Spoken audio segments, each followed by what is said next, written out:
पूरा दी सरधा ए पिया कहिया ले के रखम परदा अशोक के सावन में पूरा दिन सरधा ए पिया कहिया ले के रखम परदा मिलल दहेज जमन बेच दिया बचिया मिलल दहेज जमन बेच दिया बचिया लादी ना पिया एगो कामर कल कतिया लादी ना पिया एगो कामर कल कतिया लादी ना पिया एगो कामर कल कतिया लादी ना पिया एगो कामर कल कतिया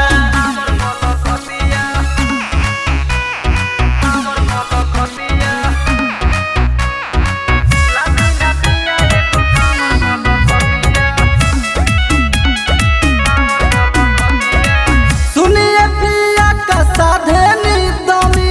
पूछ तका कहतानी राउर मम्मी दुखे सुखे गाँवर अब की नहीं बेकरी असो भोले बाबा पर जलावा डरई बेकरी सुने नि सपना भोले के रोज रतिया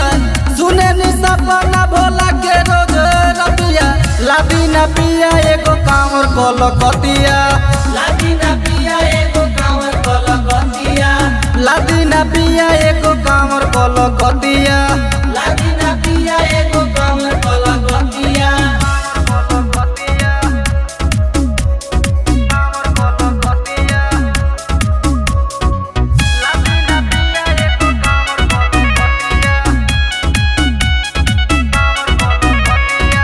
सोचल सपना पूरा दिन हर के अब की दर्शन करा दी देव घर के भइल संगही के शादी सखी के उहो जाली जी बतिया बिया मनोज जन डाली जी भांग धतूर लेके आइब बेल पतिया भांग धतूर लेके आइब बेल पतिया लादी ना पिया एगो कामर कल कतिया लादी ना पिया एगो कामर कल कतिया